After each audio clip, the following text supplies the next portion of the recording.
Good morning. आज हम बात करेंगे मियोसिस की। मियोसिस का मतलब होता है हाफ करना। क्या हाफ होगा? तो यहाँ पर हाफ होता है नंबर ऑफ क्रोमोसोम।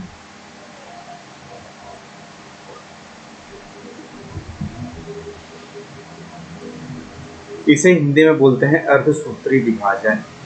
अर्ध का मतलब भी क्या होता है? आधा। सूत्री मतलब माइक्रोट्यूब्यूल। तो माइक्रोट्यूब्यूल में क्रोम के माध्यम से हम जब किसी गुणसूत्र को आधा कर देते हैं तो वो कहलाता है अर्धसूत्री विभाजन। मियोसिस बेसिकली दो पार्ट में बटा हुआ होता है। पहला होता है मियोसिस 1 और दूसरा होता है मियोसिस 2।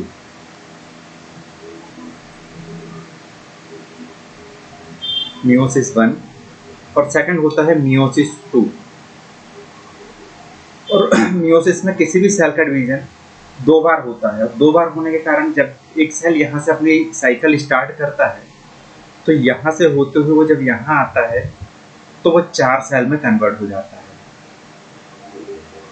क्योंकि जब मियोसिस 1 होगा तो मियोसिस 1 में 1 से 2 हो जाएंगे और यहाँ से फिर जब वो आगे जाएगा तो यहाँ से 2 से वो 4 हो जाते हैं। मियोसिस 1 और मियोसिस 2 में नेक्स्ट स्टेप हम देखते हैं क्या आता है।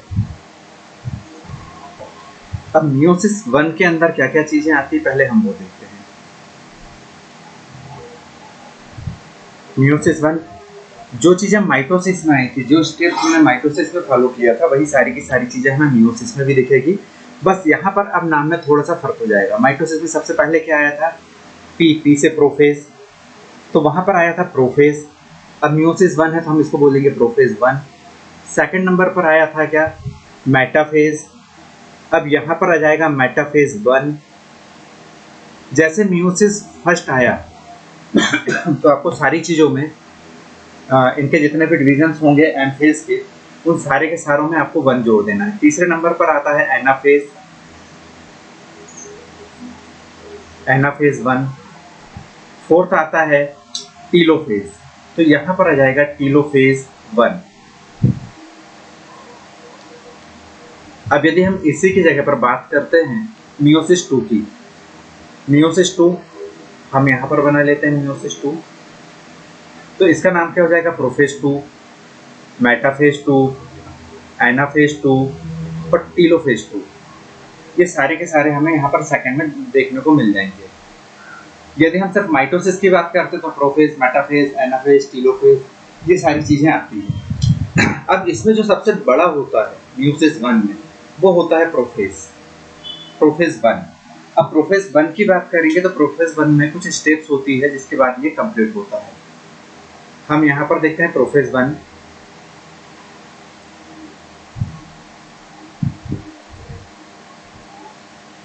प्रोफेज 1 में क्या क्या चीजें आएंगी, कौन कौन सी स्टेप्स को ये फॉलो करता है? तो प्रोफेज में सबसे पहला आता है लिप्टोटीन। ये स्टेप इसी सीक्वेंस में रहेगी, लिप्टोटीन।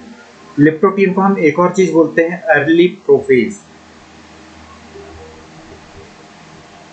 प्रोफेज ये क्या काम करता है सारा कुछ हम आगे देखेंगे। पहले सबसे पहले हम इसके नाम देख लेते हैं।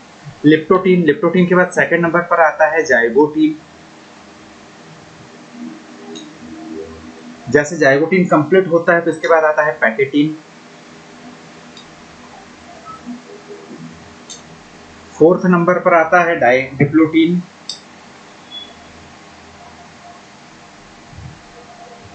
और फिफ्थ नंबर पर आता है डाइकाइनेसिस।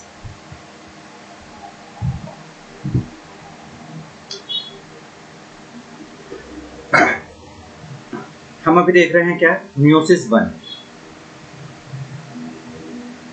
मियोसिस 1 में सबसे पहला स्टेप आता है प्रोफेज। और प्रोफेज हम इसके प्रोफेज को बोलते हैं प्रोफेज 1। प्रोफेज 1 में 5 स्टेप में कंप्लीट होता है, लिप्टोटीन, जाइगोटीन, पैकेटीन, डिप्लोटीन और डाइकाइनेसिस। अब इन सारे स्टेप्स के अंदर क्या क्या चीजें होती हैं हम पहले उसको समझ। हमने इसे क्या बोला था? लिप्टोटीन को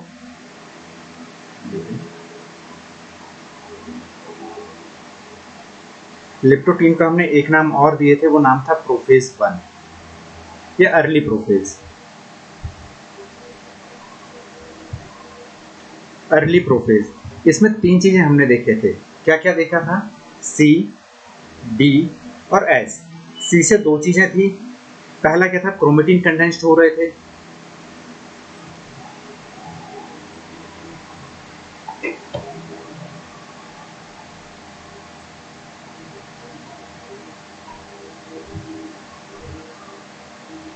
क्रोमेटिन कंडेंस्ड हो रहे थे,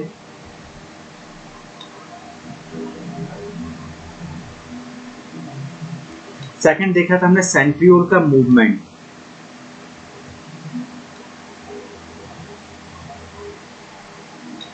डी से भी दो चीजें थी, क्या क्या दो चीजें थी याद होगा आपको, D integration of nuclear membrane, D integration of nuclear membrane, और एक और क्या था, डिसअपीयरेंस ऑफ सेल ऑर्गेनेल। क्यों हो रहा था डिसअपीयरेंस ऑफ सेल ऑर्गेनेल?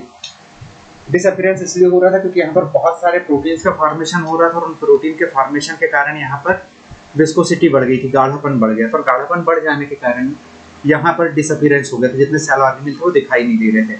ऐसे क्या था, माइक्रोट्यूब्यूल जोड़ करके स्पिंडल फाइबर बना रहे थे,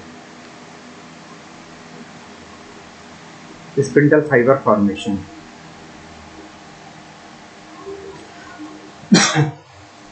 अब इसी चीज को हम एक बार डायग्राम में देखते हैं कि होता क्या है इसमें।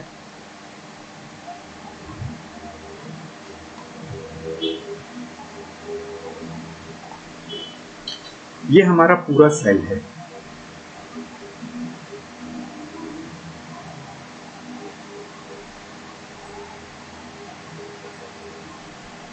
ये हमारा सेल है, और इस सेल के अंदर एक न्यूक्लियस था हमारा,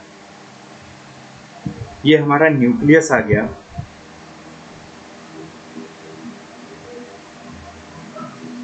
और इसके पास में यहाँ पर दो थे सेंट्रियोल।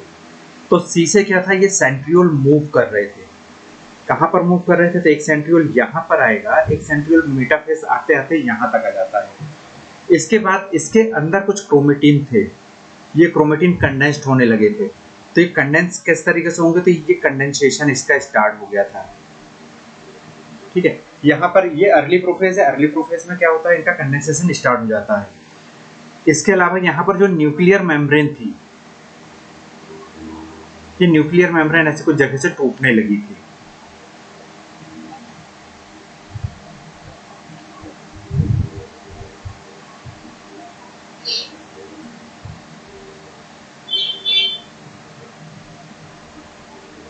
चलिए इसमें कलर नहीं आ पा रहा है। तो ये न्यूक्लियर मेम्ब्रेन यहाँ कुछ एक जगह से ऐसा ब्रेक हो रहा था, और ये ब्रेक हो रहा था तो क्या होगा, आखिरी कंडीशन में पूरा न्यूक्लियर मेम्ब्रेन टूट जाएगा।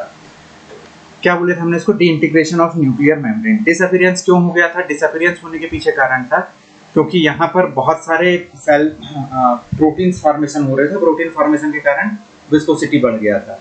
और लास्ट में हमने एक चीज और देखे थे, यहाँ पर स्पिंडल फाइबर जुड़ने लगे थे। स्पिंडल फाइबर किस चीज के बने होते हैं, टिब्लिन प्रोटीन के, और ये टिब्लिन प्रोटीन फॉर्मेशन किसके साथ करता है, तो फॉर्मेशन ऑफ टिब्लिन प्रोटीन, ये आपस में जोड़ करके क्या बना रहे थे, स्पिंडल फाइबर। स्पिंडल फाइबर जो मेटाफेज में इसके साथ अटैच होकर के यहाँ तक आ जाता है।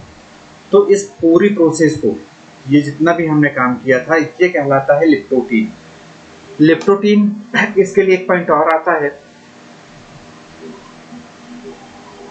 इसमें जो क्रोमोसोम होते हैं, ये जो क्रोमोसोम होते हैं, ये क्रोमोसोम दिखाई देते हैं कुछ सिर्फ और सिर्फ लाइट माइक्रोस्कोप में। तो हम यहाँ पर इसके लिए एक लाइन क्या लिखते हैं, leptotene visible on light microscope. तो हम यहाँ पर देखते हैं कि क्या क्या स्टेप्स यहाँ पर हुए थे। मैं टाइप कर देता हूँ, आपको लिखने में भी थोड़ा सा आसानी हो जाएगी।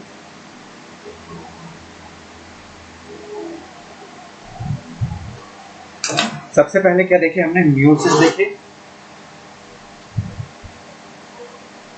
और मियोसिस क्या देख रहे हैं, मियोसिस यदि हम मियोसिस 1 देख रहे हैं, यदि हम मियोसिस 1 की बात करेंगे तो इसमें आता है प्रोफेज 1। यदि सिर्फ प्रोफेज लिखेंगे तो माइटोसिस हो जाएगा, प्रोफेज 2 लिखेंगे तो मियोसिस 2 हो जाएगा। प्रोफेज 1 में सबसे पहले क्या आया था, लिप्टोटीन।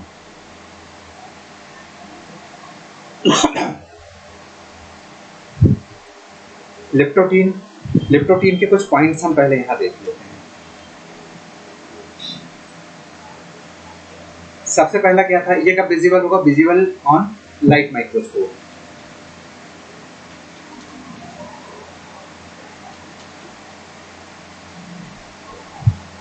जैसे लाइट माइक्रोस्कोप ऑन होगा, हम माइक्रोस्कोप के नीचे एक लाइट ऑन करते हैं तो इसके जितने भी क्रोमोसोम होते हैं वो विजिबल होने लगते हैं।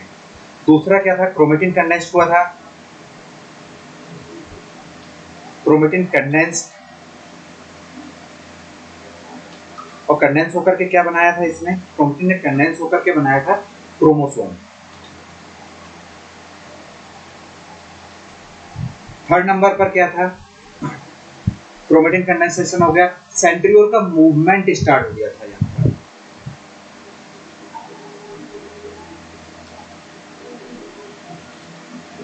फोर्थ नंबर पर डी से दो चीजें थी, D integration of nuclear membrane,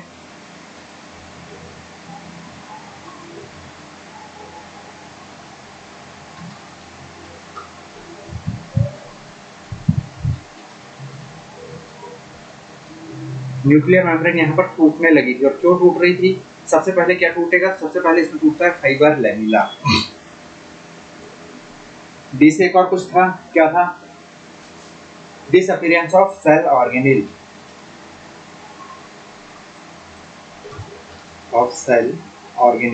cell organelle का दिखाई देना बंद हो गया था। और किस कारण से बंद हुआ था, क्योंकि विस्कोसिटी बढ़ जाती है, due to increase of viscosity.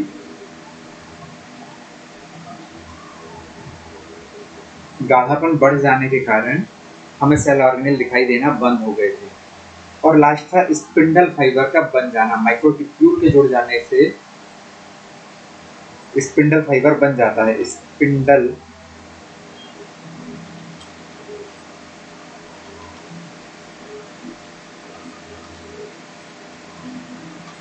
Due to polymerisation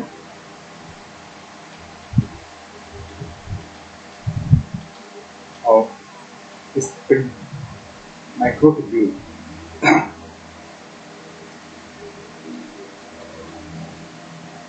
इतने इवेंट्स हमने यहाँ पर देखे थे, इतनी चीजें यहाँ पर हुई थी। और लिप्टोप्रीन को हमने एक और वर्ड दिया था, क्या दिया था हमने इसको, अर्ली प्रोफेज, क्या कहते हैं इसको हम,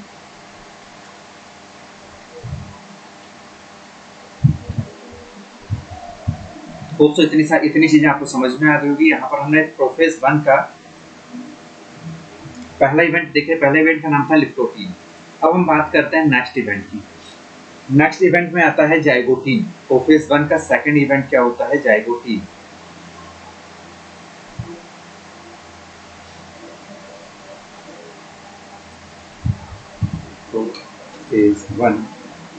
प्रोफेज 1 में आता है, पहले आया था लिप्टोप्रीन, इसके बाद आता है जाइगोटीन। जाइगोटीन शब्द बेसिकली बना है जाइगोट फॉर्मेशन से। अब हम बात करते हैं जाइगोटीन की। तो जाइगोटीन का मतलब क्या होता है, अपोजिट का पास आना, अपोजिट का पास आना। अब यहाँ अपोजिट है क्या, अपोजिट होता है यहाँ पर होमोलोगस क्रोमोसोम हमने पढ़े थे। और होमोलोगस क्रोमोसोम में कैसे थे, जिनकी हाइट सेम थी। ये जब एक दूसरे के आमने सामने आ जाए तो हम इसे बोलते हैं अपोजिट क्रोमोसोम का पास में आना। ठीक है, एक मैटरनल था जो मदर से आया था और एक पैटर्नल था जो फादर से आया था। तो ये दोनों क्रोमोसोम का आमने सामने आना कहलाता है जाइगोटीन।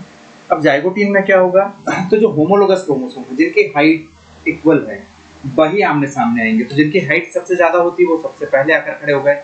इसके नीचे कौन सा आएगा, जो इनसे छोटा होगा वो इनसे नीचे आएगा। और सबसे नीचे में कौन सा आता है, जो सबसे छोटा होगा वो सबसे नीचे आएगा। तो यदि ये क्रोमोसोम नंबर 1 है तो ये क्रोमोसोम नंबर कौन सा होगा, ये क्रोमोसोम नंबर होता है 46। ठीक है, यहाँ पर दोनों प्रकार के क्रोमोसोम कैसे हो जाएंगे, एक दूसरे के आमने सामने आ जाएंगे। इस कंडीशन को हम बोलते हैं pairing of homologous chromosome. Pairing of homologous chromosome. जितने भी ये क्रोमोसोम होंगे आमने सामने हो जाएंगे। आप ऐसा समझ लीजिए कोई थीम पार्टी चल रही है और थीम पार्टी में मेल और फीमेल आमने सामने इकट्ठा हो रहे हैं, और जब ये यहाँ पर एक साथ आमने सामने आएंगे तो इन लोगों का आमने सामने आना ही कहलाता है जाइगोटी या होमोलोगस क्रोमोसोम की पेयरिंग होना।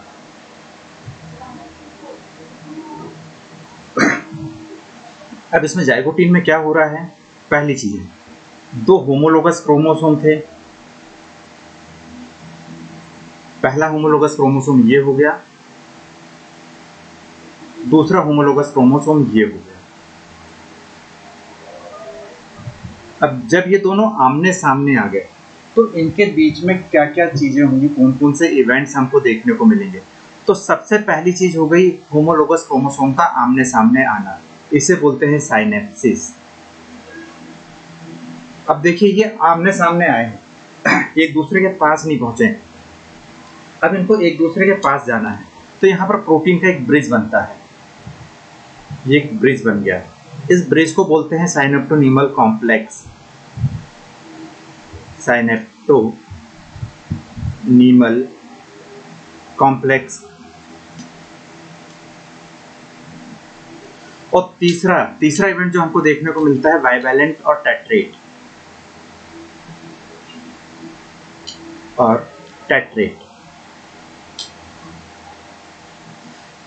अच्छा एक और चीज, साइनेप्टोनीमल कॉम्प्लेक्स जो यहाँ पर ये बन रहा है ये सिर्फ बिगिन हो रहा है, मतलब बनना स्टार्ट हो रहा है, अभी कंप्लीट नहीं हुआ। और बाइवैलेंट और टेट्रेट ये जस्ट विजिबल हुए, क्लियर विजिबल नहीं है अभी। अब बाइवैलेंट और टेट्रेट होता क्या है? बाइवैलेंट, बाई का मतलब होता है दो, तो हमारे पास होमोलोगस क्रोमोसोम की संख्या कितनी है? दो। यहाँ पर ये जस्ट अभी हमें क्या हो रहा है, विजुअलाइजेशन इनका स्टार्ट हुआ है, लाइट माइक्रोस्कोप में देखने के बाद ये हमको दिखना स्टार्ट हो रहा है, तो ये हो गया बाइवैलेंट। सेकंड होता है टेट्रेट, तो क्रोमोसोम हो गए बाइवैलेंट, दो क्रोमोसोम आमने सामने आए थे, और दोनों क्रोमोसोम के साथ में क्या था, दो क्रोमेटिड सिस्टर थी, दो सिस्टर ये हो गई, दो सिस्टर ये हो गई, तो हम इसको बोलते हैं टेट्रेट, क्योंकि यहाँ पर दो लेग्स दिखाई दे रही हैं, दो लेग्स यहाँ दिखाई दे रही हैं, टोटल हो गया 4, और इस 4 को बोलते हैं टेट्रेट। तो साइनेप्टोनीमल कॉम्प्लेक्स, इसमें क्या चीज हुई? जाइगोटीन में हमारे पास 3 इवेंट्स हुए, साइनेप्सिस हुआ पहला, दूसरा साइनेप्टोनीमल कॉम्प्लेक्स बना, तीसरा बाइवैलेंट और टेट्रेट, ये जस्ट विजिबल होना स्टार्ट हुए। तो सिर्फ हमारे पास में इतनी चीजें काम करती है। साइनेप्टोनीमल कॉम्प्लेक्स किस चीज का बनता है? साइनेप्टोनीमल कॉम्प्लेक्स किसका बनता है? तो ये बनता है प्रोटीन और आरएनए का, एंड आरएनए। इसके कुछ पॉइंट्स हम लोग लिख लेते हैं यहाँ पर।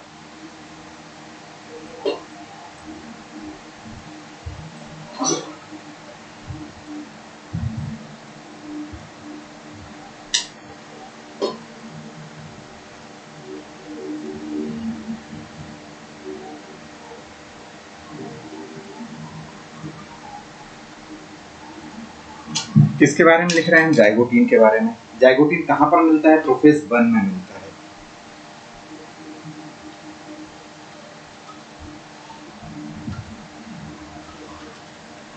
प्रेजेंट इन कहाँ पर? तो ये मिलता है हमें प्रोफेज 1 में, प्रोफेज 1। कौन कौन से इवेंट होते हैं इसमें?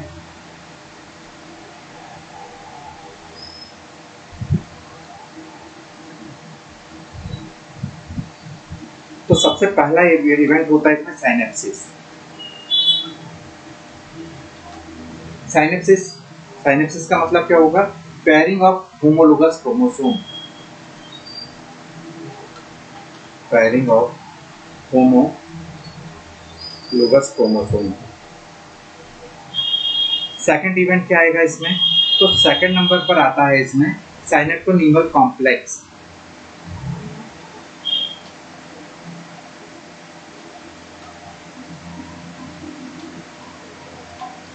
साइनेप्टोनीमल कॉम्प्लेक्स, ये जस्ट यहाँ पर बनना स्टार्ट होता है,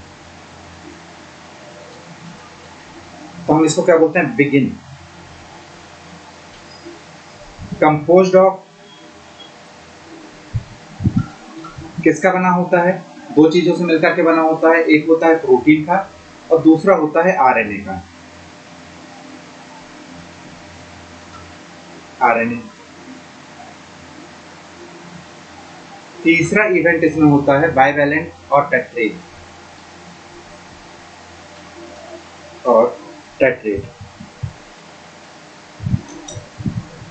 बाइवेलेंट क्या होता है अभी हमने देख लिया है, टेट्रेट क्या होता है।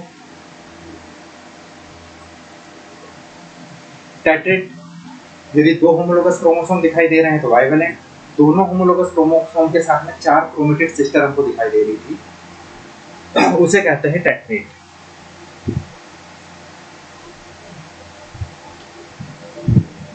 आज हम ये दो चीजें देखते हैं, लिप्टोटीन और जाइगोटीन। इसके बाद आता है पैकेटिन। पैकेटिन को मैं नेक्स्ट वीडियो में समझाऊंगा। Thank you.